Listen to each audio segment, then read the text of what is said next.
열린 토론.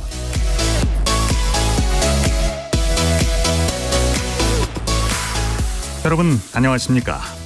KBS 열린 토론 한상권입니다. 긴장 수위가 높고 가면서 연평도나 유기감이 높아지는 거 생각이 되는데 강온 정책을 병행하는 게 좋을 것 같다. 대신 강 대 강으로 치닫더라도 대화 시도는 계속 해야 되지 않나. 본인들의 어떤 강함을 대외적으로 나타내기 위한 쇼라고 하긴 좀 그렇지만 가벼운 느낌으로 생각하게 되는 것 같아요. 우리가 강하면 돼요. 도발하는 즉시 자기는 망한다 하는 그 인식을 심어주는 게 제일 필요해요. 강한 자만이 살아남는 세상 아닙니까?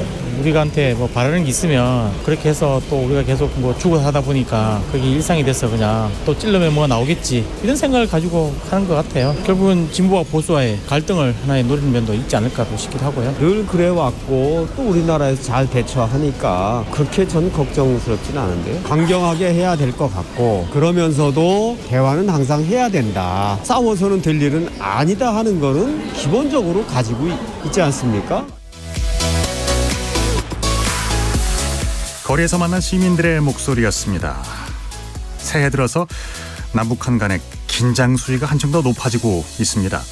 지난 5일 북한이 서해 북방 한계선 일대에 200발이 넘는 포를 집중적으로 퍼부었고요. 우리 군도 여기에 대응해서 400여 발의 포를 쏘았습니다. 그리고 그 이튿날도 북한의 포격이 계속 이어지면서 총 사흘간 서해안 일대에 포격이 울려 퍼졌습니다. 지난해까지 미사일과 정찰 위성을 쏘아 올리면서 한반도의 안보 불안을 야기했던 북한이 이제는 다른 차원의 도발을 감행하고 있는 것 같습니다. 악화일로에 놓여있는 남북관계 2024년에는 어떻게 흘러가게 될까? 오늘 세 분의 전문가를 모시고 신년 북한 포격 도발의 의미와 올해의 대북정책 방향에 대해서 논의해보는 시간 갖도록 하겠습니다. KBS 열린 토론 지금 시작합니다. 살아있습니다. 토론이 살아있습니다. 살아있는 토론, KBS 열린 토론. 토론은 라디오가 진짜입니다. 진짜 토론, KBS 열린 토론. 오늘 토론 함께 해주실 세 분의 전문가 소개해드립니다. 김종대 정의당 전 의원 나오셨습니다. 안녕하세요. 안녕하십니까. 박원곤 이화여대 북한학과 교수 자리하셨고요. 네, 안녕하십니까. 안녕하십니까. 태영호 국민의힘 의원 자리해 주셨습니다. 예, 안녕하십니까. 네, 반갑습니다.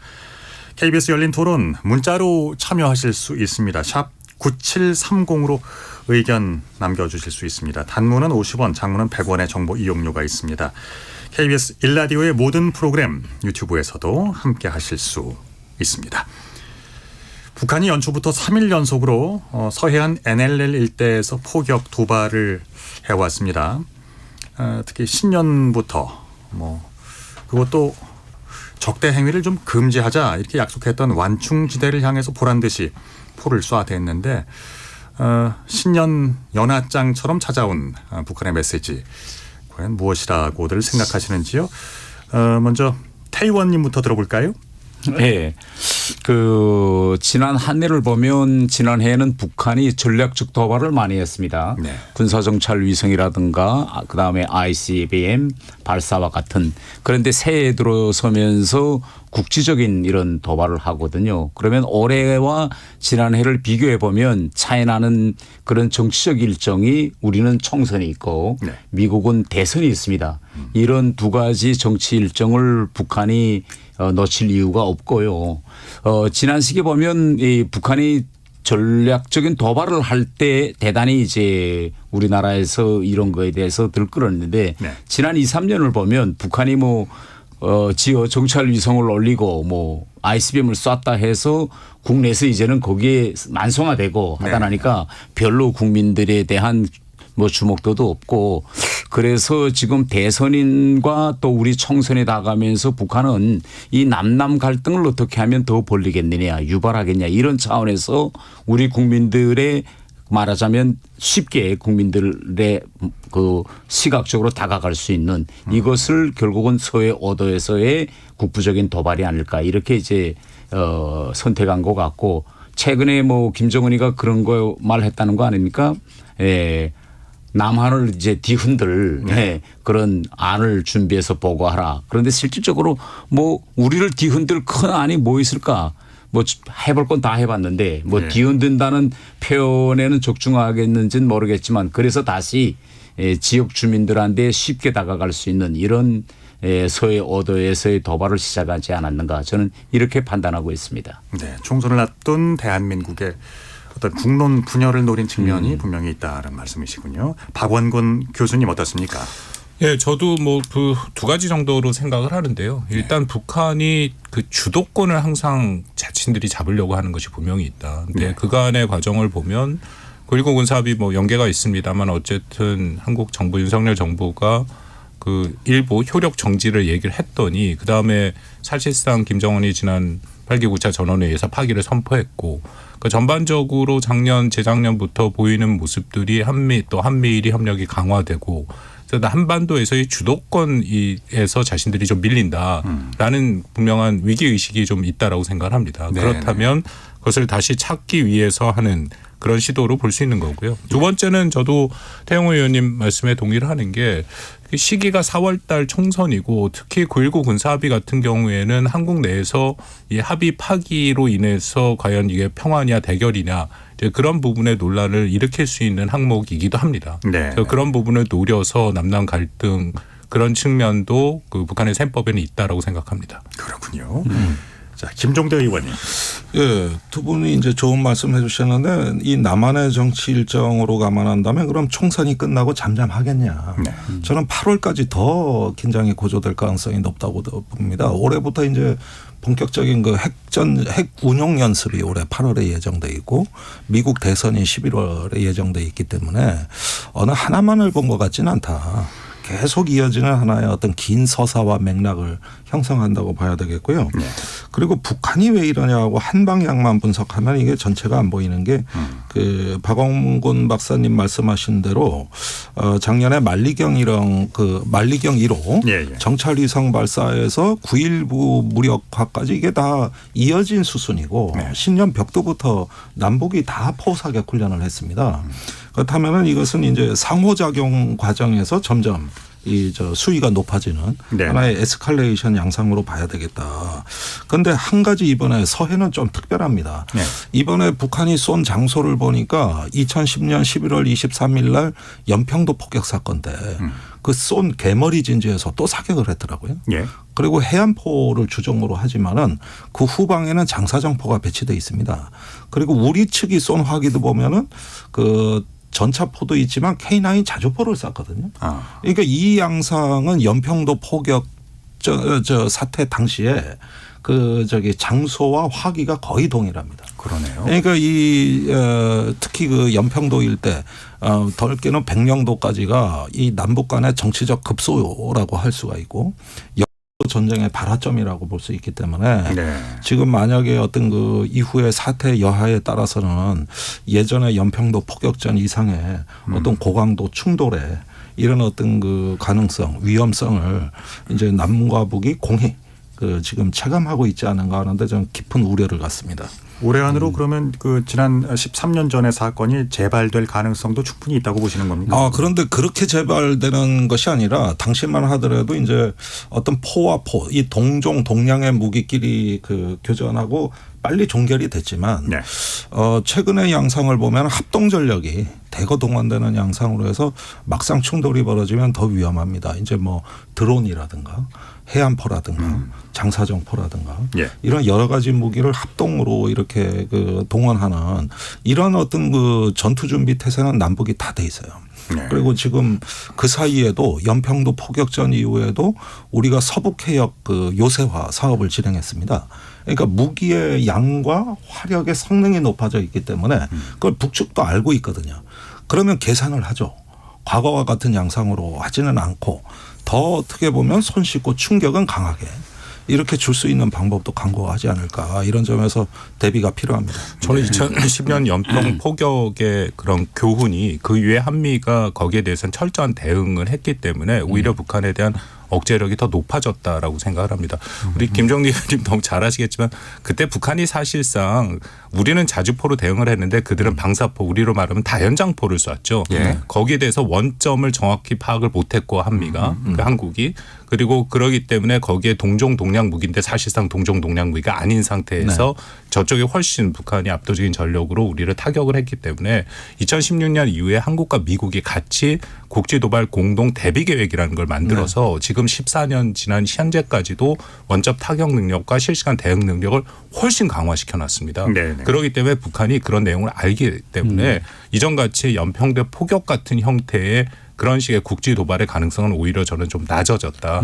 그거보다는 북한이 원점을 쉽게 알 수 없는 회색 지대에 아까 말씀 드론도 약간 그런 형태로 갈 수 있는 거고 섞어서 하죠. 섞어서 하는 그런 혼합전이나 회색 지대 쪽이 좀 더 강화 있고 그래서 오히려 한미가 지금 현재 상황에서 NLL이 저는 위험하다라는 거에 동의합니다. 특히 통신선을 북한이 지금 완전히 다 막아놓은 상태이기 때문에 우발적 충돌이 확전될 가능성도 있다라는 것은 우리가 대비를 해야 되는데요. 그것을 대비하는 방법 중에 하나는 한미가 거기에 대해서 확실한 막강한 억제력을 갖고 있다는 것을 현시에 보여주는 것이 저는 중요하다고 생각합니다. 예, 아니, 한 말씀만 덧붙이면 그다음에 드리겠습니다. 저기 김여정이 이제 7일 날 전날 쏜 거는 모의 발파 연습을 한 것인데 남측에서 포를 쏜 줄 알고 호들갑을 떨었다고 이렇게 비난하고 조롱하지 않았습니까? 근데 이게 남측의 관측 능력을 지금 보고 싶은 거거든요.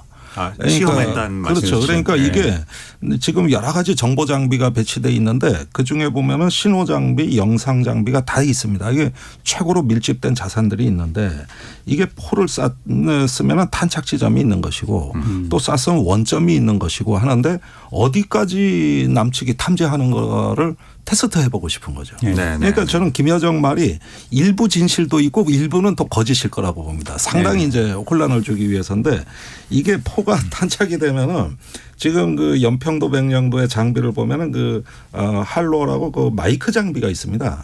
음향을 삼각 측량해 탄착점을 찾아내거든요. 아니면 대포병 레이더를 가동해 가지고 이건 평시에는 주로 꺼놓습니다만은 이렇게 이제 빈발하게 그 전날 북한이 포를 쐈으면 또 쏠 수 있는 개연성이 높을 땐 켜놔야 되거든요. 그러면 이게 그 저 포탄의 포물선을 수학적으로 계산하는데 이런 부분에 있어서 남측이 어디까지 탐지를 했는가를 알고 싶은 거죠. 그러니까 계속 찌르고 들어오는 거죠. 이런 식으로 헷갈리게 하는 거죠. 이제 방금 그 지점을 지적해 주셨는데 연평도하고 지금 그때와 지금 현재가 달라진 지점이 바로 이제 거기입니다. 그러니까 연평도 때 북한이 방사포를 쏘고 그 자리에서 급히 이동했거든요. 왜 원점 타격이 될까 봐. 그래서 이제 그때 계산한 게 북한이 뭔가면 방사포로 사격하고 몇 분 만에 우리가 대응 사격으로 원점 사격을 하느냐. 그걸 그때 이제 계산해 보았고 그다음에 그때 연평도 사건 같이 일어날 수 있었던 게 뭔가면 예측 불가능이었습니다. 왜냐하면 지금이 그때 그 이후에 교전 수칙이 바뀐 게 뭔가면 대응하고 사후 보고하라 이렇게 돼 있는데 그 전까지는 우리한테 대고 포사격을 하면 현지 지휘관들이 결심을 못했어요. 이거 우리다 보고하고 어떻게 해야 되는지 이런 상황이 이제 달렸고 이제 방금 말씀하신 것처럼 이번에 좀 그 특이한 양상이 폭발 시험을 했는데 벌금 폭약을 가지고 그런데 이걸 뭐 포탄 쏜 것처럼 이렇게 이야기하느냐. 김여정가 이렇게 지금 하면서 우리가 어디까지 지금 정찰 자산을 가지고 있는지 이걸 지금 떠보려고 하고 있는 것 같아요. 국방부에서 대변인이 뭐더라고 딱 밝혔는가 하면 포탄을 쏘고 폭약을 발파하고 또 포탄을 쏘고 그 정확한 순차를 그대로 이야기했습니다. 이건 뭔가 하면 우리가 연평도 때와 비교해 보면 훨씬 더 지금 북한이 어떤 종류의 포를 쏘고 어디서 쐈으며 그걸 소리를 가지고 측정해서 다 맞춘다는 걸 지금 우린 알거든요. 그러니까 북한이 지금 어느 정도까지 앞으로 북한의 이 재래식 군사작전을 더 진화시키려면 어떤 점들을 보완해야 되겠는지 이렇게 지금 저는 간을 보고 있다. 이렇게 저는 생각합니다. 북으로서는 뭐 타격 대응 능력이라든지 이 탐지 능력을 시험하는 것이 원래 목적이었다면 목적 달성을 한 셈이네요. 근데 그 김여정 부부장의 담화문이 이게 좀 의문스럽습니다. 이게 우리가 폭격 터뜨리는 것을 폭격으로 남쪽에서 오인해서 대응했다는 것인데 왜 이런 불필요한 그 발언을 했을까요, 태 의원님? 아니 불필요한 거에 아니죠. 아, 지금 왜냐하면 김여정은 그겁니다. 자기가 미끼를 던졌는데 미끼를 물었다는 거잖아요. 그것조차도 지금. 시험했다. 그러니까 미끼를 던졌는데 불쑥 물었다. 이건 뭔가면 그랬겠네요. 마치 포사격한 것처럼 했더니 진짜 포사격한 것처럼 믿네. 이건데 실제로 우리가 그걸 믿은 건 아니거든요. 네네. 예, 그래서 그 이후에 우리가 정확히 국방부 대변인이 이야기했습니다. 이거는 포사격과 폭약 발파를 섞어서 했다. 이렇게 딱 이야기하니까 그 이후에 그걸 반박하는 입장을 내놓지 못하고 있습니다. 그러니까 이번에 김여정이가 한번 우리한테다가 실험해보고 알고 있구나. 라는 걸 이제 새롭게 느끼는 그런 계기가 됐다고 생각합니다. 저는 김여정의 담화가 지금 두 분 말씀하신 것처럼 전반적으로 그러니까 북한의 최근 행보가 한국군의 이 탐지 식별 능력을 확인하려 하는 작업도 분명히 있다고 보이지만 특히 김여정의 담화 같은 경우에는 그거보다는 이것은 뭔가 정치적인 목적이 훨씬 커 보입니다. 왜냐하면은 이 명백하게 한국이 이 정도의 능력을 갖고 있다는 건 저는 북한이 너무 잘 알고 있다고 생각을 하고요. 지난 14년간 준비해왔던 거를 그 누구보다도 면밀하게 관찰하고 분석한 것은 북한이었기 때문에 공개된 자료, 비공개된 자료를 다 모아서 충분히 인정을 하고 있을 거라고 생각을 하고 근데 이 담화가 나온 시점을 보면은 김여정의 담화가 3일 날 윤석열 대통령 실명으로 그 굉장히 심하게 비판을 하고 고전 12월 8개 9차 당대회 때 김정은이 굉장히 공세적인 얘기를 했고요. 그 연장선상에 본다면 이것도 역시 일종의 남남 갈등을 유발하겠다라는 것.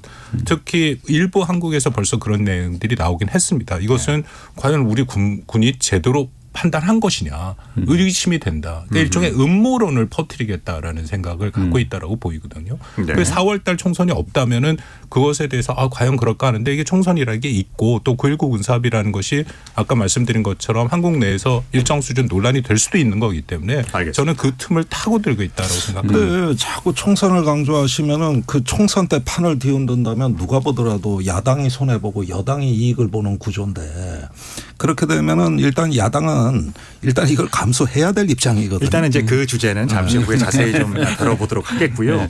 그러니까 다시 한번 저 연장선상에서 우리 군이 만에 하나라도 그러니까 오인해서 대응 사격을 했을 가능성이 없다는 것은 뭐 이론의 여지가 없는 것이죠. 지금까지는. 그런데 그 오인의 대응 사격이라는 게 뭔가 하면 이번에 북한이 포사격을 했는데 북한 쪽으로 NLL 북한 영내에 다 떨어졌습니다. 그런데 우리 군도 그걸 보고 있기 때문에 NLL을 넘지 않는 한 우리가 북한 쪽에다가 대응할 사격을 할 그런 이유는 없기 때문에 이것이 뭐 확전으로 넘어간다 이런 가능성은 저는 적다고 생각합니다. 오해 여지가 전혀 없는 게 탈착 지점이 서해 해상 분계선 7km에 떨어졌다라는 것 그리고 몇 발인 것까지도 정확히 다 확인이 됐기 때문에요. 알겠습니다. 거기에 대해서 원점까지 밝히면 우리 또 정보 탐지 자산이 너무 드러난 거기 때문에 얘기를 안 하지만 분명합니다. 이것은 오해 여지가 없다고 생각합니다. 그럼 태 의원님 우리 군의 대응은 좀 평가하신다면 적절했다고 보십니까? 저는 왜 적절했다고 생각하는가 하면 이번에 북한에 사흘째 연속하지 않았습니까? 그런데 우리가 거기에 매번 건건이 다 대응하지 않았어요. 첫날에 했을 때는 2배로 400발로 대응하고 그다음부터는 우리가 건건이 대응하지 않겠다는 입장을 밝혔는데 저는 이것이 아주 옳은 전략적 저는 판단이었다. 이렇게 저는 생각합니다. 대응할 때는 확실하게 우리 의지를 보여주고 무시해버릴 때는 확실하게 무시해버리는 이런 저는 입장을 취한 것이 이번에 아주 잘한 것이다. 저는 이렇게 생각합니다. 김 의원님 어떠세요? 글쎄 뭐 이제 해역에서 교전 수칙이 계속 단순화되고 제가 가장 우려하는 것은 군사 합의서가 무력화되면서 이 지역에서 이제 완충구역은 완전히 사라졌다는 게 합참 발표 아닙니까? 더 이상 군사적 완충구역은 존재하지 않는다. 근데 이건 굉장히 심각한 사태거든요. 사실 완충구역이라는 것은 그동안 우리가 정전협정을 통해서 한국전쟁의 재발을 막고 70년간 평화를 유지해온 거는 DMZ라는 완충구역과 한강하구의 중립수역이 존재했고 이런 것들이었는데 유독 그 해역에서의 완충구역이 없었던 겁니다. 사실 NLL은 이거 정전협정에 없는 부분이거든요. 그러니까 맨날 교전이 거기서 일어나고 우발적 충돌도 거기서 일어나고. 근데 군의 등의 이제 잘잘못을 이야기하기 위해서 위험해졌다는 그 자체를 우리가 현실로서 어떻게 받아들일 거냐 하는 문제예요. 사실 이 9.19 군사합의에서 제가 제일 유념하는 대목은 제3조인데 거기에 이제 북방 한계선 인근을 우발적 충돌을 방지하고 평화로운 어업을 보장하기 위해서 군사적 조치를 하기로 했다. 네. 이게 북방 한계선 NLL이라는 단어가 남북 간의 공식 문서에 들어가 있는 건 제가 알기로는 이게 유일하다고 생각이 됩니다. 그러니까 북한도 NLL을 인정했다고 얘기해도 될 정도로 네네. 그 정도로 이 3조가 갖는 가치가 정말로 지대하게 우리한테는 아주 그 큰 의미를 가져왔는데 단순히 이제 힘에 의한 평화라고 해서 북한을 압도한다고 해서 이 평화의 자산을 굳이 우리가 그 유실하면서까지도 어떤 군사적 대응 자체의 어떤 평가에만 지금 이야기를 할 시점이냐. 사실은 가장 중요한 피해자는 어민들입니다. 그 대피소에 가서 3시간 동안 못 나오셨고. 그렇죠. 또 여객선이 지금 끊어졌거든요. 그 당시에는. 예. 그러니까 페리오가 못 가고 아마 가더라도 이제 삥 우회해서 갈 거니까 1시간 이상 더 걸립니다. 알겠습니다. 3시간 거리가 4시간으로. 그다음에 조업이 통제되고 이렇게 하니까 우리가 지금 생각보다 많은 비용을 감당하고 있다. 이 점도 좀 유념해야 되겠습니다. 이제 그럼에도 불구하고 국방부 브리핑을 보면 뭐 북측이 이런 9.19 군사 합의를 3,600여 회 위반했다라는 이제 브리핑도 있긴 했습니다만 그러니까 양측의 군사 충돌을 막을 수 있는 그래도 최소한의 안전피는 있어야 하지 않겠는가 뭐 이런 의견들이 참 많긴 합니다. 박 교수님 어떻게 생각하세요? 9.19 군사합의에 대해서는 평가는 저는 뭐 모든 게 그렇습니다만 전적으로 나쁘거나 전적으로 좋지 않죠. 뭐 다 한쪽으로만 쏠려 있다 보진 않고 예. 우리 김정대 의원님 말씀하신 것처럼 나름대로 의미가 있다고 봅니다. 특히 NLL 인근에서 늘 남북 간의 우발적인 충돌이 더 확전돼서 여러 가지 희생이 있었던 것은 분명하고 또 거기에 대해서 뭔가 안전장치가 있어야 되는 부분은 있다. 그래서 그러면 1조 2항에 있는 내용들인데 그래서 의미가 있는데요. 근데 9.19 군사합의 처음 됐을 때 상당히 뭐 이쪽에 하는 연구자들 입장에서는 좀 당황스러웠던 것도 사실입니다. 왜냐하면은 예. 군사합의라는 게 남북 간에 기본적으로 신뢰를 구축하겠다라는 거거든요. 그럼 역대의 모든 한국뿐만 아니라 군사합의의 가장 기본적인 정신은 서로가 서로를 못 보게 하는 게 아니라 서로가 서로를 더 보게 해줘야 됩니다. 그러니까 예를 들어서 우리 정부가 일시 효력 정지를 얘기했던 1조 3항 같은 경우에는 MDL 부분에서 서로 감시 정찰을 못하도록 더 뒤로 빼게 돼 있는데 네네. 그것은 기본적인 군사합의 신뢰 구축에 역행하는 조치죠. 오히려 더 갖다 붙여서 상대방이 뭘 하는지를 보게 만드는 게 원칙이거든요. 그래야 의구심이 덜 들지 않습니까? 저쪽의 움직임을 우리가 봐야 되니까. 비행 금지 구역을 만들었습니다. 그렇습니다. 예. 뭐 저희 서쪽 동쪽 다 금지를 해갖고 정찰을 못하게 했다라는 거. 그거는 기본적인 군사 합의의 신뢰 구축에 역행하는 조치라서 그 부분이 좀 당황스럽고요. 그 이후에도 말씀하신 것처럼 뭐 북한이 3,600회 김정은이 직접 지시해서 해양에 포사격한 적도 있고 그런 모든 것을 차치하더라도 그래서 정부가 고민 끝에 1조 3항의 일부 효력 정지를 얘기를 했는데 그것을 바로 받아서 북한이 아예 전체 무효화를 선언해 버린 거고 네. 지금 1조 2항을 비롯해서 전체 조항을 다 무효화하는 실제적인 행동으로 들어갔다라는 거죠. 예. 물론 우리 정부도 예상은 했을 겁니다. 그 모르고 하지는 않았다라고 생각을 하긴 하는데 근데 그럼에도 어쨌든 9.19 군사합의는 첫 단추 자체에 문제가 있었다. 그것은 분명해 보입니다. 그렇습니다. 저는 좀 다르게 생각하는 게 이게 뭔가면 이 9.19 군사합의 이 자체를 들여다보면 어쨌든 우발적인 충돌을 막자고 만든 거 아닙니까? 예. 그러면 이것을 이행하려면 양자가 약속을 지켜야 됩니다. 결국은 신뢰에 바탕해야 기반을 해야 되는데 우리 같은 경우에는 우리는 민주주의 국가이기 때문에 일단 누구와 약속을 하면 지켜야 되고 거기에 대한 2중 3중의 감시 시스템이 있는데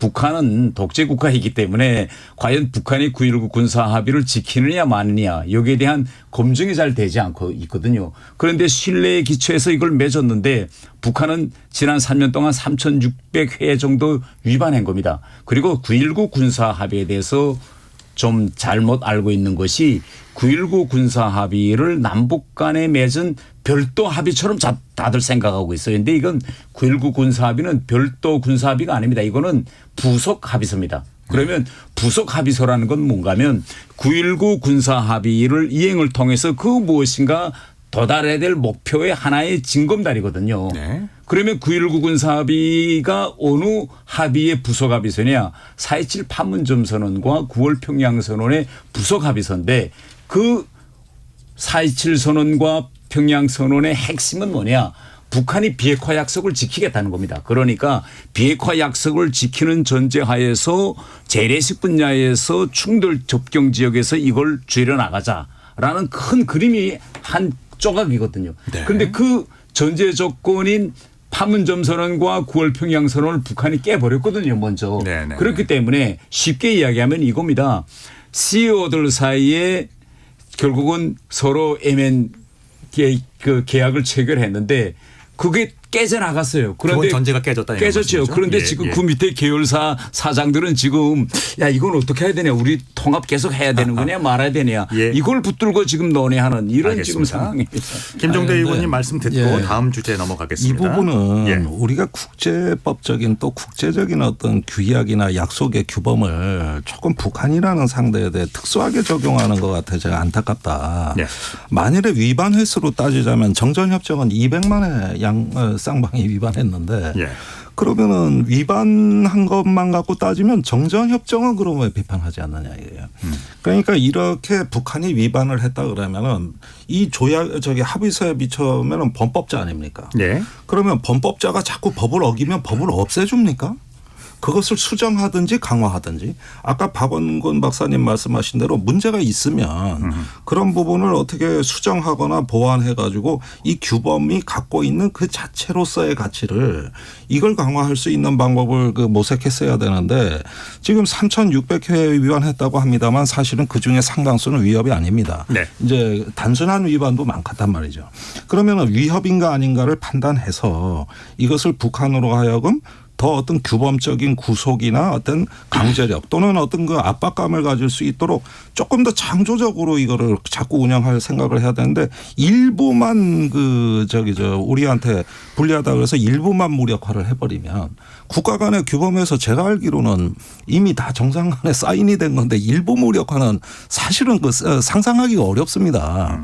그것도 북한하고 또 그것도 합의를 해야 되는 거거든요. 네. 그러니까 결국은 이것은 이제 이 규범의 어떤 효력이 완전히 무력화되면서 전면 파기로 가는 알겠습니다. 사실상의 길에 접어들었다. 다음 주제에서 좀 안타깝게 생각하죠. 넘어가야 될 것 같아요. 시간 관계상. 그러니까 이제 북한과 한국의 대한민국에 대한 그 북한의 기존의 어떤 동포애를 갖고 한 결의로서 통일의 대상으로까지 여겼던 혹은 표방했던 이런 입장에서 대한민국에 대해 이제 헤어질 결심을 단단히 한 것 같습니다. 적대 국가 뭐 이런 표현이 나왔죠.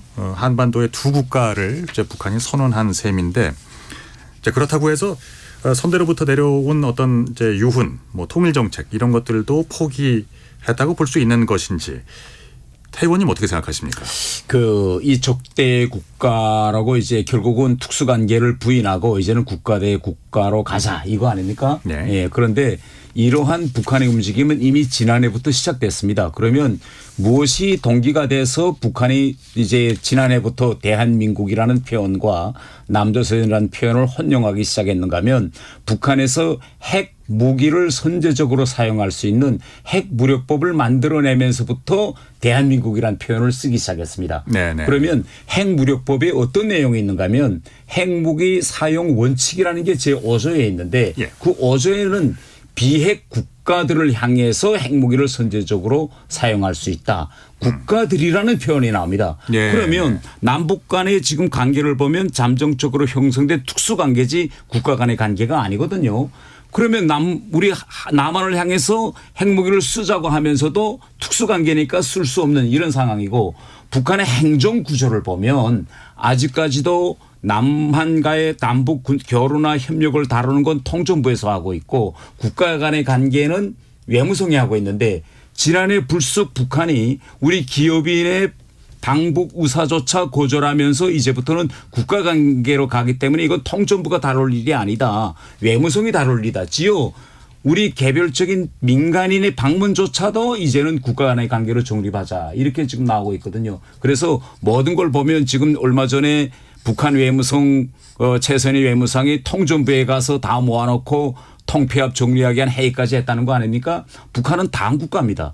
당국가는요. 당이 행정에 와서 회의를 지도할 수는 있어도 행정이 당에 쳐들어가서 뭐 이젠 우리한테 폐합이라 이건 전례가 없던 일입니다. 결국은 다시 뒤집어서 우리가 다시 이야기하는 건 뭔가 하면 이것도 역시 핵 선제 사용을 합법화하기 위한 그런 수순으로 가기 위한 이런 조치가 아닌가 저는 이렇게 보고 있습니다. 대한민국도 핵무력 사용의 대상이 될 수 있다는 그렇죠. 말씀이시죠. 핵무력법에 의해서. 김종대 의원님. 예, 뭐 일리 있는 말씀이신데 이제 크게 보면은 김정은이 노동당 전원회의에서 얘기한 걸 이제 교전 중인 두 개의 적대 국가다 이렇게 남북 관계를 규정했고 또 그 이면에는 핵에 관한 행동의 자유가 있는 핵보유국이다. 이 두 가지로 자기들의 어떤 그 국가 성격을 재규정한 것 같아요. 네.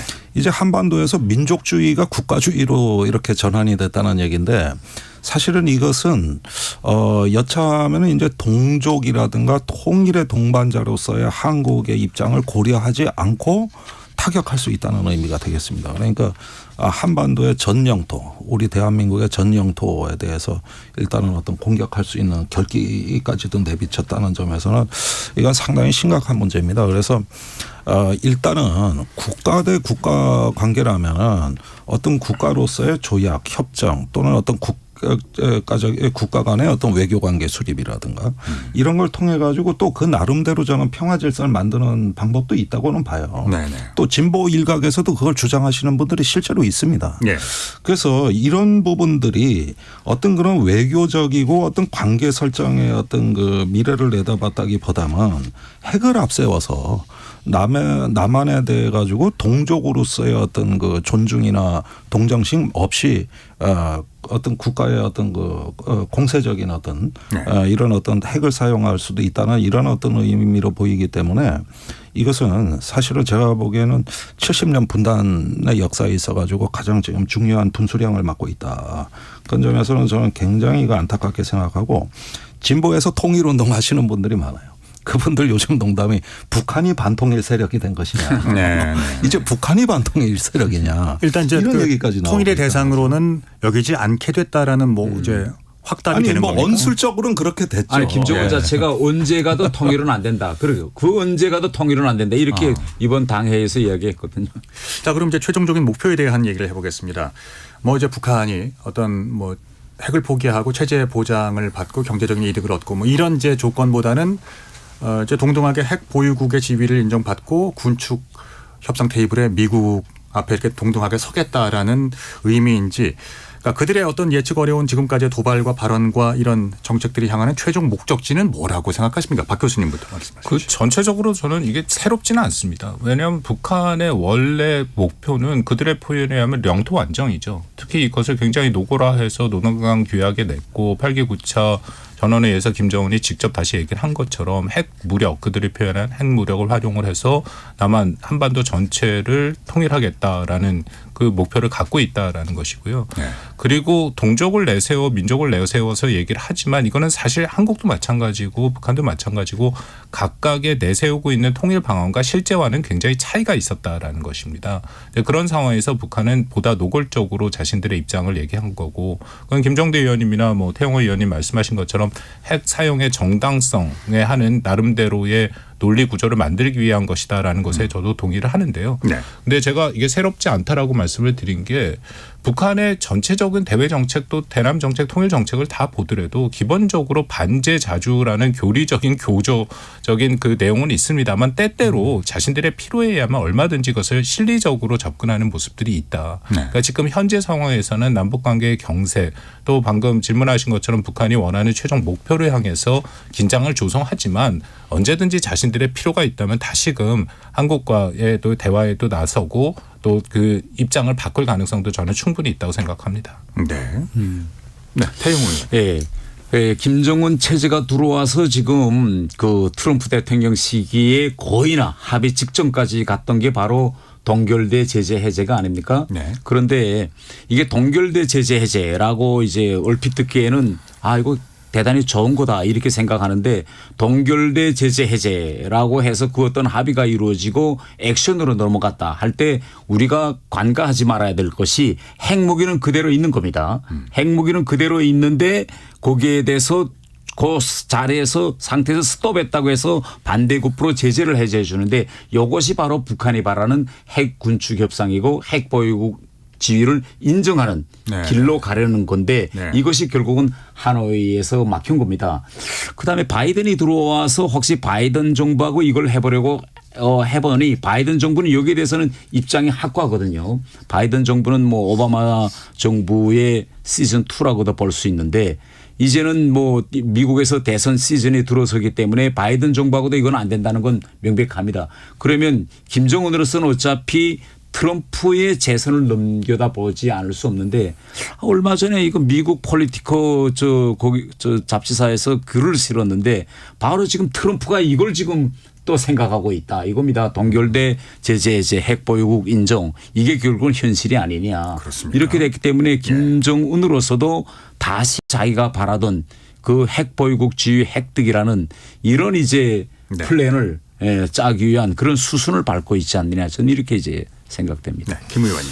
예, 저도 그 폴리티코 기사를 인상적으로 봤는데 트럼프 캠프는 다 부인하는데 트럼프 본인이 부인을 안 하고 있습니다 지금. 기사도 안 그러니까 이게 굉장히 미묘한 충격을 아직도 주고 있어요. 네. 이런 점에서 북한에도 영향을 줬을 걸로 보고 거기에다가 덧붙인다면은 그 중국 러시아가 이제 북한의 양옆에 섰습니다. 이게 이제 과거와 확연히 달라진 건데 지금 유엔 안보리가 이미 식물위원회가 됐고 또 저기 북한에 대한 어떤 더 이상의 국제 제재가 지금 불가능한 상황에서 북한의 핵무장이 굉장히 가속화되고 있다. 그리고 이제는 러시아로부터 지원도 기대할 수 있다. 이런 상황이에요. 그러면은 지금에 와서 보면은 동결이라는 게 그렇게 무용한 것이 아니라 어떤 면에서는 북한이 그 가속화되는 것에 어떤 맥을 끊어주고 어떤 급격한 그 저기 핵무장의 어떤 촉진의 요인을 다소 좀 완화시키면서 일단은 시간을 번다는 점에서 과거의 동결 협상은 그 나름대로는 의미가 있었다고 봅니다. 대체적으로 제네바 합의 같은 게 94년에 있었는데 그 뒤로 상당 부분 북한의 그 핵무장이 그 효과만큼 지연되거나 상당히 완화됐던 측면이 분명히 있거든요. 그러니까 대화라는 게 무용한 게 아니라 대화를 하는 동안에 어떻게 보면 북한으로 하여금 이미 예정된 프로그램을 수정을 한다든지 또는 어떤 지연을 하게 만들므로써 우리도 억제력을 더 갖추고 또 어떤 동맹 관계도 정비하면서 이런 부분들이 이제 하나의 어떤 그 밀당을 통해 가지고도 상호 간에 얻는 게 분명히 있었다. 예. 그래서 이런 점에서는 일단은 외교적인 것이 다 실패했다고 하기보다는 무엇이 부족했는가 이렇게 접근하는 것이 어떤 향후 미래 남북 관계를 위해서도 좀 바람직하지 않은가 생각이 됩니다. 앞으로 올해 이제 상반기만 해도 정치 일정들이 많이 있는데요. 대만 총통 선거도 있고 3월이 양회인가요? 중국의 양회도 있고요. 우리 총선도 4월에 있습니다. 어떤 도발이 있을지 모르겠는데 그러니까 이런 그 모든 종류의 도발에 대해서 우리 군의 이건 이제 군의 대응 수칙의 뭐 영역이긴 합니다만 비례성의 원칙을 강조하잖아요. 그러니까 이제 포사격에서도 지난 5일에도 2배 이상의 포격으로 대응을 했고요. 이런 비례성의 원칙을 포함해서 일련의 모든 그 도발에 대해서 강경하게 대응하는 것이 옳다고들 보시는지 이 의견을 좀 태 의원님. 예.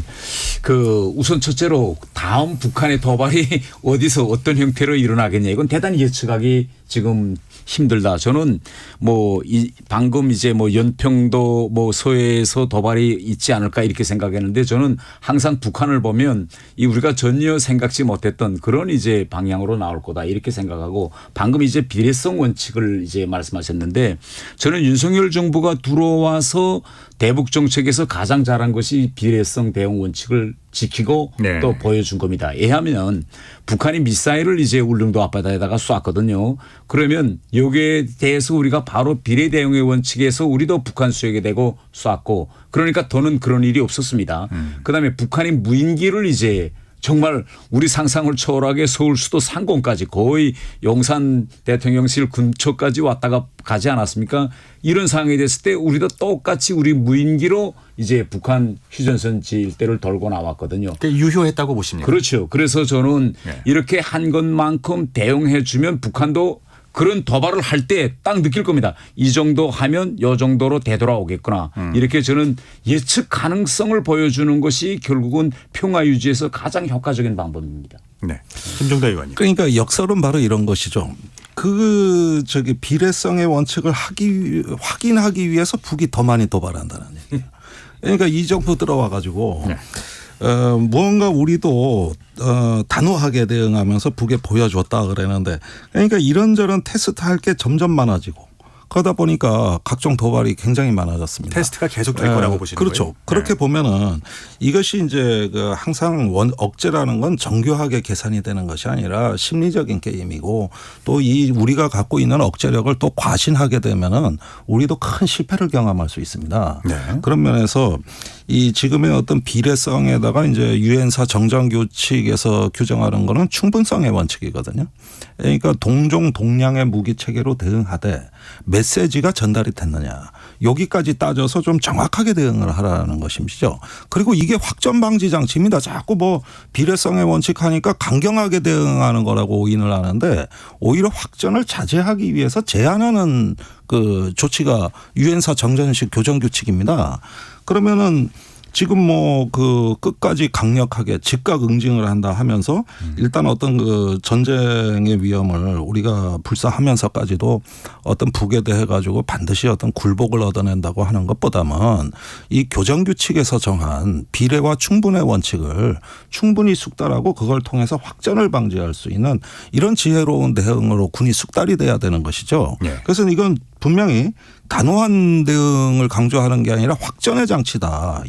확전 방지의 장치다. 이 점을 다시 한번 강조해 드립니다. 다른 의견 있으십니까? 제가 보기에는 북한이 그 보여줄 수 있는 형태의 도발은 분명히 거기에 대해서 적절하게 우리가 동종 동량이 됐던 비례성과 충분성의 원칙에 그래서 대응이 가능하다라고 보는데요. 네. 북한이 그러기 때문에 오히려 저는 심각한 그 도발은 어려울 것이다. 예를 들어 연평도 2010년처럼 직접적으로 우리 영토를 타격해서 우리 민간인 희생을 내는 것은 어려울 것 같다라고 생각이 되고요. 그거보다는 원점 타격이 실시간 어려운 형태의 이른바 회색지대. 그러니까 2010년 천안함 폭침 같은 것이 이제 대표적인 것 중에 하나겠죠. 그것은 우리 자유민주주의 국가이기 때문에 우리는 누가 이것을 소행을 했는지가 적합한 절차를 통해서 확인이 돼야 되는데 북한은 그런 게 필요 없다라는 것이고요. 네. 그래서 그래서 근데 또 너무 걱정할 필요 없는 게 2010년 이후에 우리가 계속해서 거기에 대한 굉장히 많은 시나리오들 또 회색지대의 도발에 대한 대응들을 하고 있습니다. 그래서 현재에서는 긴장이 조성이 되고 있는 것은 분명하지만 이 조성이 우리가 우려하는 만큼의 그 정도의 확전은 될 가능성은 좀 크지 않다고 생각하고요. 확전의 가능성은 또 하나는 한미가 아까 잠깐 초반에 말씀드린 것처럼 그 공동 그 국제도발 대응 계획이라는 것을 만들어서 굉장히 정교하게 그 단계별로 어떻게 확전을 방지하면서 우리가 전장의 우세를 끌어갈 것인가에 대한 대응도 있다. 그래서 물론 모든 게 뭐 사람이 계획한다 하더라도 넘어설 수는 있긴 합니다만 현재의 남북 간의 전력 차이 한미 동맹의 능력을 봐서는 그렇게 우려할 필요는 없다고 저는 생각합니다. 알겠습니다. KBS 열린 토론 함께하고 계신 지금 시각 8시 3분을 향해서 가고 있습니다. 토론이 진행되는 동안에 보내주신 우리 청취자 여러분들의 의견 들어보죠. 정의진 문자캐스터 전해주시죠. 네, 지금까지 청취자 여러분이 보내주신 문자들 소개합니다. 5984님, 북방 한계선을 넘지 않은 포격이었다고 해도 그 인근에서 며칠간 포탄 소리가 끊이지 않았습니다. 해상에서 시작된 포사격이 육상에서 포사격으로 번지지 않으리란 법이 없죠. 국민의 한 사람으로 남북 간 전쟁 위협이 커지는 건 너무 두렵습니다. 4907님, 북한은 무수히 많은 도발을 하고 남남 갈등을 유발하고 있습니다. 북한의 심리전에 우리가 일일이 대응할 필요는 없지만 더 강하게 북한의 행동을 비판하고 경고할 필요는 있습니다 해주셨고요. 침묵의 강님, 북한의 포사격 도발은 국지전으로도 번질 수 있다는 점에서 위험해 보입니다. 특히 지금 남북관계는 대화 창구조차 막혀버린 상황인데요. 서로 풀어야 할 실타래가 많은데 풀 수 있는 창구가 없다는 것이 더 위험한 것 같습니다. 관계는 나쁘더라도 대화 창구는 열어놔야 할 것 같습니다. 7284님, 부드러운 것이 강한 것을 이깁니다. 남북 사이에는 견제와 균형이 필요할 때인 것 같아요.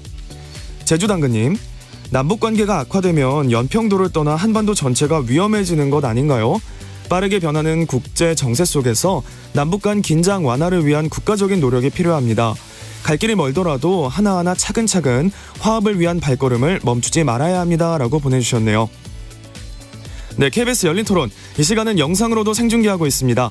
유튜브에 들어가셔서 KBS 1라디오 또는 KBS 열린 토론을 검색하시면 지금 바로 토론하는 모습 보실 수 있습니다.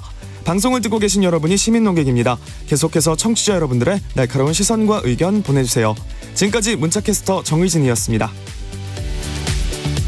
상대 얘기 중에서도 맞는 얘기가 있잖아요. 그러면 예, 거기까지 동감이 이루어졌으니까 그럼 또 요 다음 가시죠. 무슨 정반합 이렇게 가야 되거든요. 이기고 지는 걸 떠나서 좋은 결론을 도출해내셨으면 좋겠어요. 선 넘지 않는 그런 토론. 별로 의미는 없을 것 같아도 그래도 그런 자리가 자꾸 있어야 뭐가 변화가 있을 것 같아요. 그렇게 하다가 보면 뭐라도 하나 얻어 걸리는 게 있겠죠. 시민 논객 여러분을 기다립니다. 평일 저녁 7시 20분 KBS 열린 토론. KBS 열린 토론, 북한의 신년 포격 도발의 의미와 2024년 대북 정책에 대해서 이야기를 나눕니다. 박원곤 이화여대 북한학과 교수, 태영호 국민의힘 의원, 김종대 전 정의당 의원 세 분과 함께하고 있습니다. 이제 올해 우리나라뿐 아니라 지금 동북아를 둘러싸고 중국의 양회 예정돼 있고요. 총통선거 1월 13일인가요? 그렇게 돼 있습니다. 3월 4일, 5일 양회와 러시아 대선도 있네요. 하여튼 4월에 총선, 미국의 대선도 있는데 적어도 이제 우리나라의 총선과 대선, 미국의 대선까지는 염두에 둔 행보들이 나왔고 또 앞으로 나올 것이라는 분석들이 있습니다. 어떤 식으로 영향을 미치려고 할까요, 박 교수님? 분명히 영향을 미치려고 할 겁니다. 왜냐하면 북한이 그 2019년 12월에 7기 5차 전원회의를 통해서 정면 돌파전이라는 것을 선포하는데 거기 내용이 4개입니다. 사상투쟁을 강화하고 자력 경생, 결국은 장기전으로 가되 핵무력의 고도화를 하겠다. 라는 거거든요. 저는 1차적으로 그들이 생각하는 장기전의 목표는 시기는 올 11월이 될 가능성이 있다. 미국 대선까지 본다라는 거죠. 물론 대선 끝나고 곧바로 나오는 건 아니고 아마 내년도 새로운 행정부가 되던 바이든 2기가 되던 그 후에 내년 상반기 정도에 북한의 이른바 이제 100기론을 얘기하면서 미국이 북한 앞에서 무릎을 꿇었다라는 식으로 하면서 핵 보유국으로 사실상 인정받는 담판을 향해 나올 수가 있다. 그렇다면 올 11월 미국 대선을 즈음해서 자신들의 존재감을 각인시키는 것은 매우 중요하다고 생각을 합니다. 바이든 행정부가 출범해서 계속 북한에 대해서는 사실상 전략적 인내, 전략적 무시에 가까운 정책을 취하고 있기 때문에 자신들이 확실하게 핵 협상의 우위권을 지기 위해서는 그런 모습을 보여줘야 되고요. 거기에는 올 한 해 선택과 집중 형식으로 이미 공언한 위성 같은 경우에 3기를 더 발사한다고 했고요. 러시아의 도움이 있겠죠. 더불어서 미 본토 타격 능력을 가진 고체형 화성 18형 대륙간 탄도미사일을 더욱더 완성시키려고 할 것이고 마지막으로 7차 핵실험까지도 저는 가능성을 배제할 수 없다라고 생각합니다. 7차 핵실험까지 지금 생각을 하고 계시는 거군요. 근데 사실 이제 기술적으로는 핵실험이 사실상 필요 없다고들, 그러니까 이제 실험실에서 이루어지는 그게 뭡니까? 미임계 실험인가요? 네. 근데 거기에 대해서도 좀 찬반 양론이 있는데요. 왜냐하면 북한이 중점적으로 하고 있는 것은 이제 전술핵이기 때문에 소형화된 저위력 핵무기 같은 경우에는 또 나름대로 실험이 필요하다라는 그런 주장도 있고. 근데 제가 판단하기에 7차 핵실험은 정치적 상징적 의미가 훨씬 클 겁니다.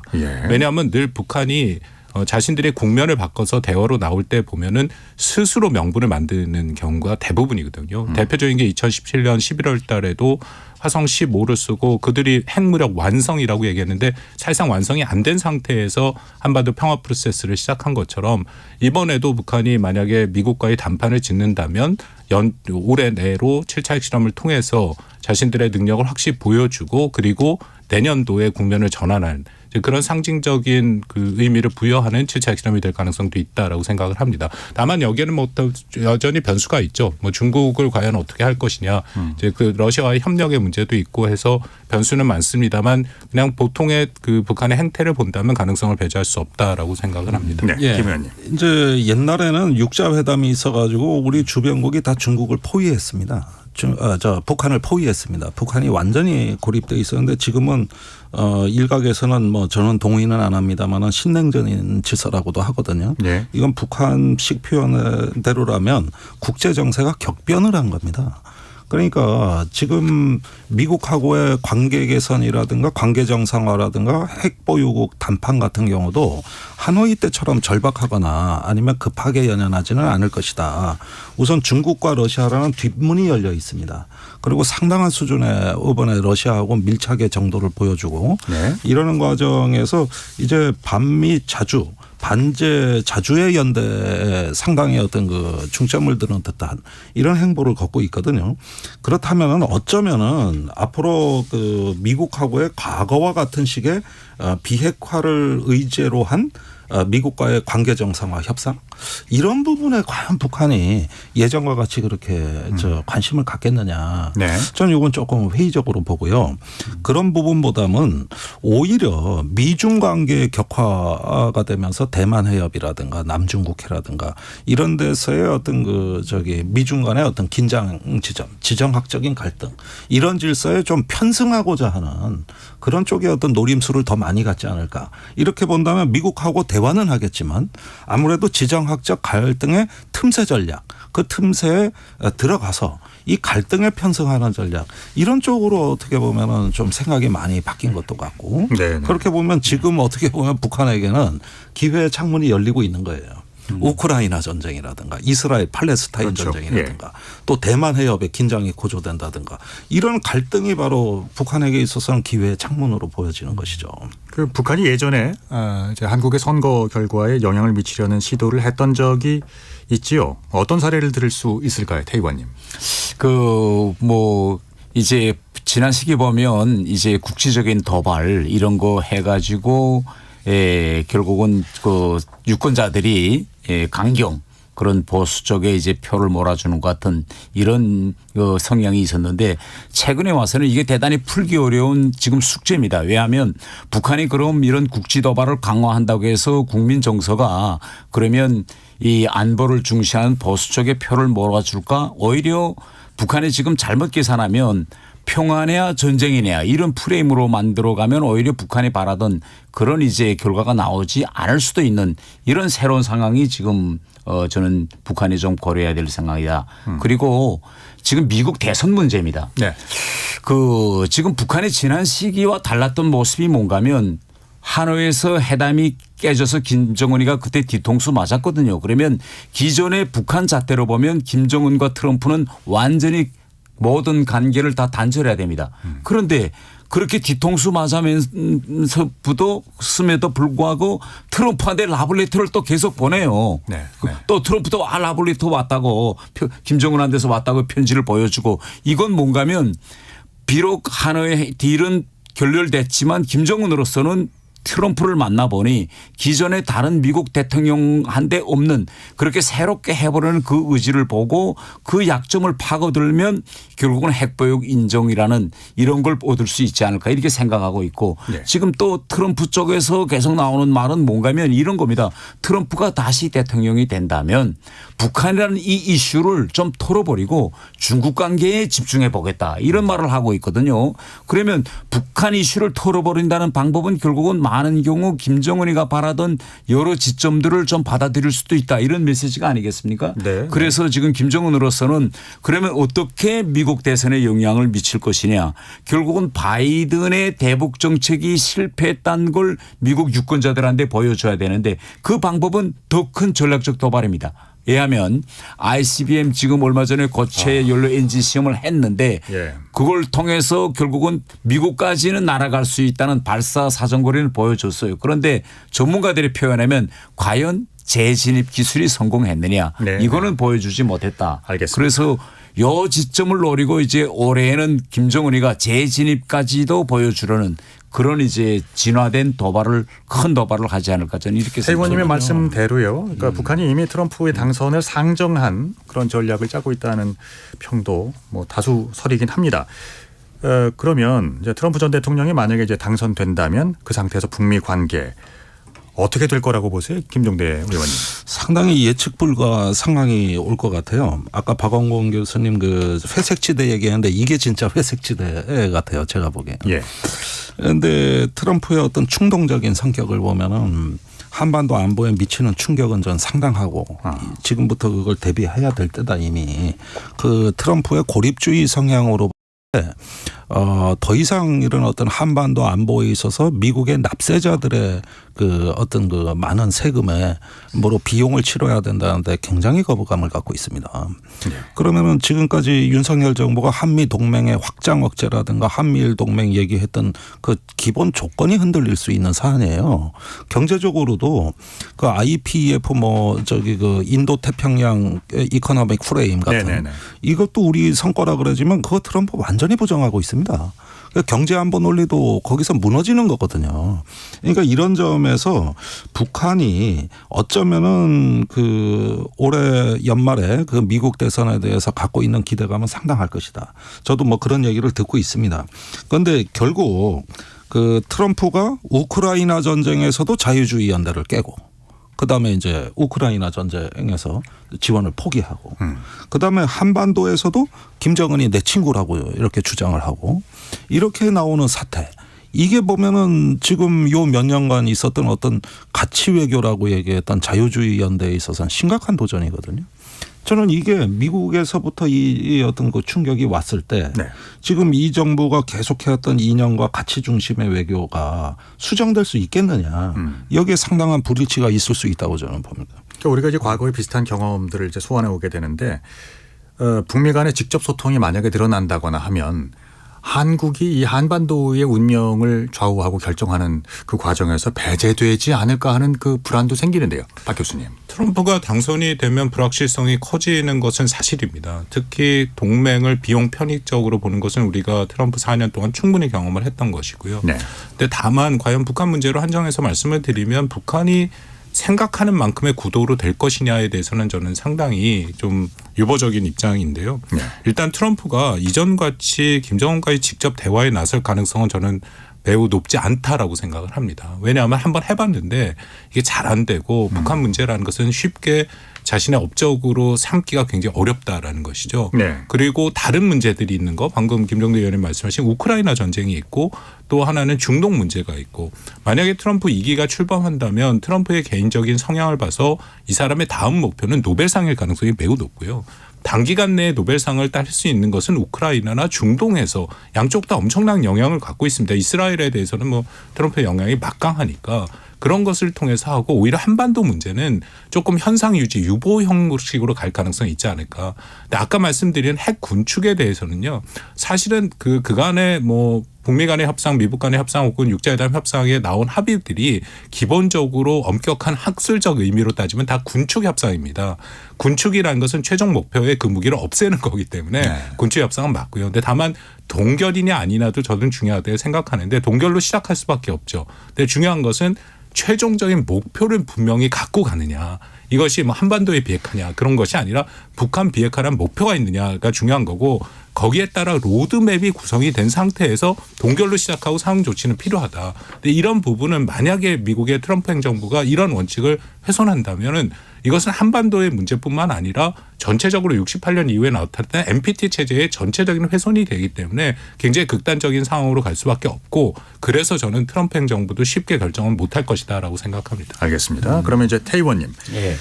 이제 북한의 일본에 대한 어떤 접근법들 요즘에 그 전문도 보내고 그랬잖아요. 이제 위로 전문도 보내고 기시다 정부도 일본인 그 납북자 문제 해결을 위해서 북한과의 어떤 정상 외교 뭐 이제 그림을 그리고 있는 것 같은데요. 어떤 의도가 있다고 보세요?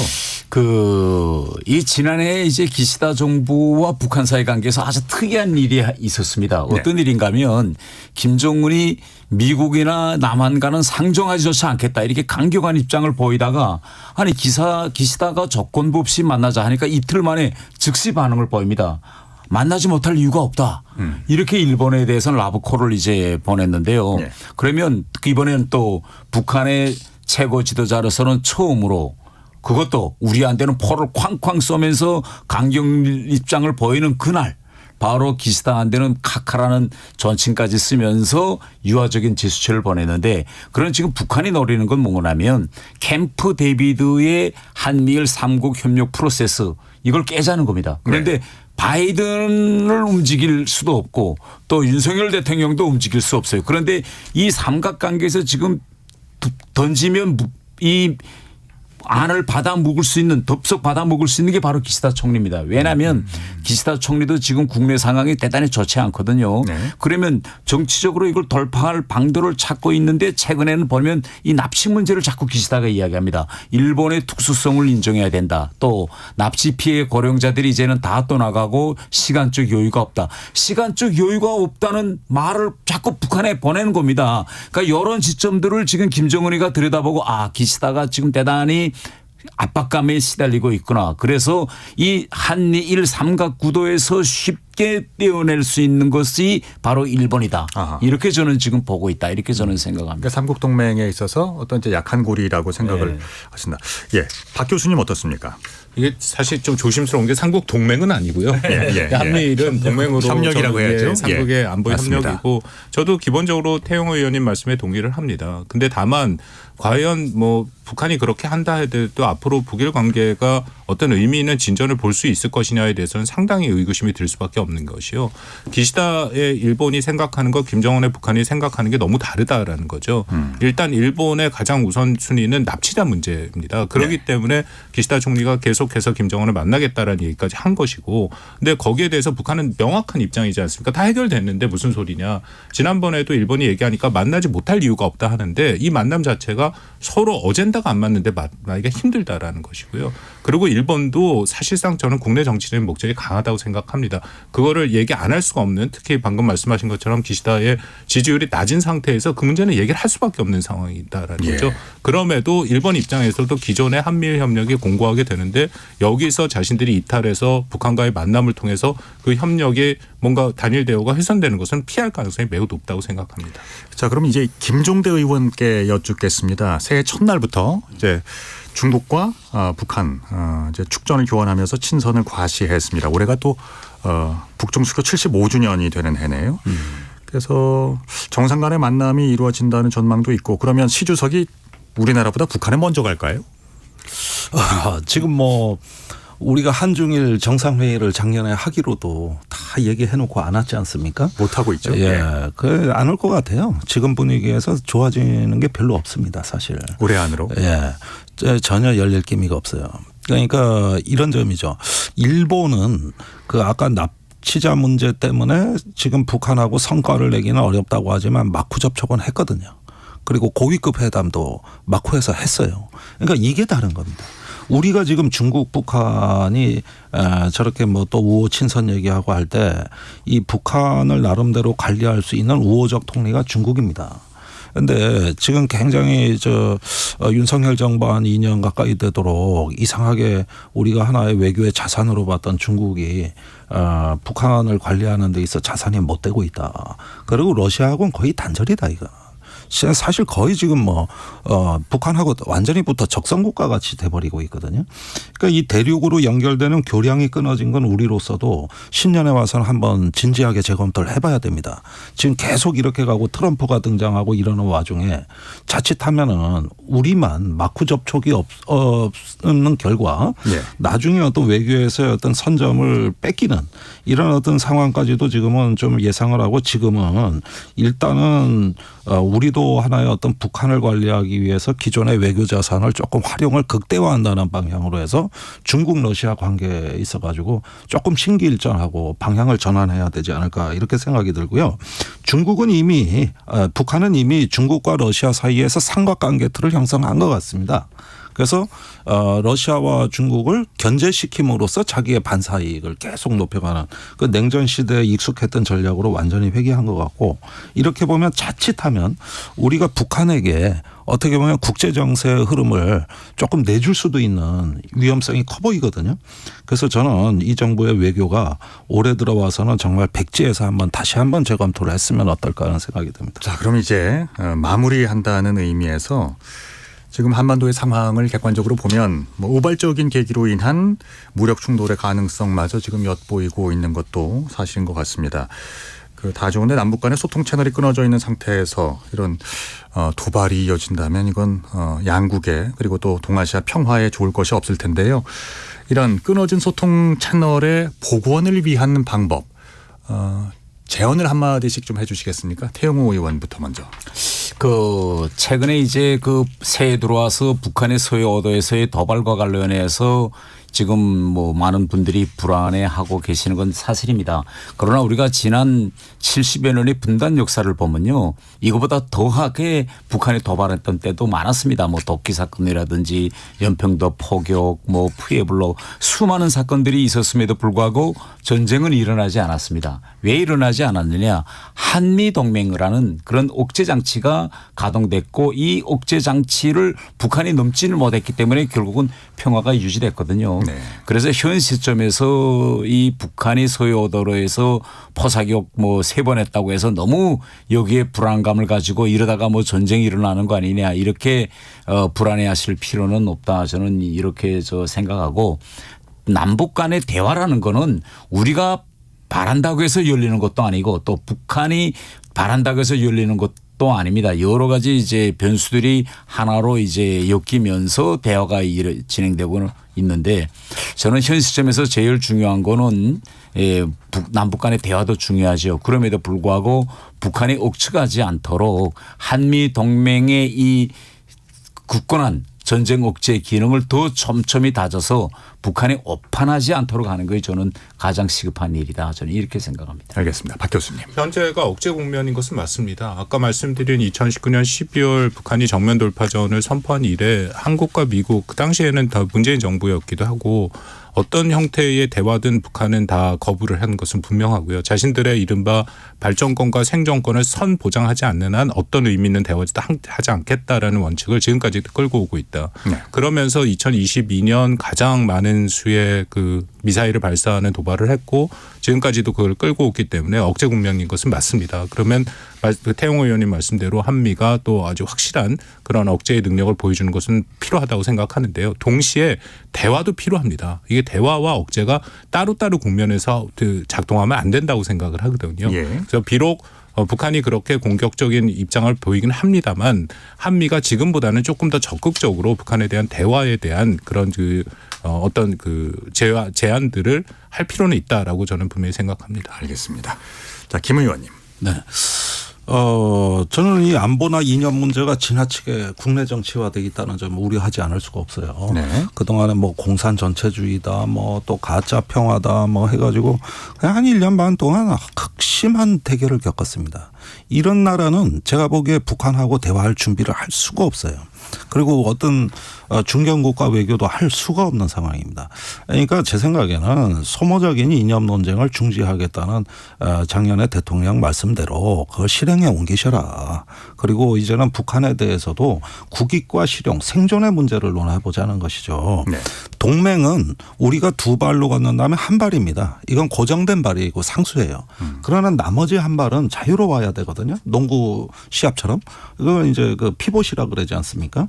그래서 우리도 이제 글로벌 사우스라든가 대륙 외교라든가 이런 어떤 폭넓은 그 외교의 공간을 자꾸만 넓혀야 생존이 보장되는 나라고, 이건 숙명이기 때문에 동맹과 또 하나의 어떤 균형추를 이루는 우리의 어떤 중견국가 외교, 또 이제 어떤 그 활발한 어떤 남북 대화에 있어서도 주도권을 가져갈 수 있는 역량, 안 되면 우회 통로로 어떤 그 중국을 활용할 수 있는 능력, 이렇게 좀 유연하고 개방적이면서 다양하게 이렇게 좀 외교의 어떤 선택지를 늘려나가는 게 굉장히 시급하다.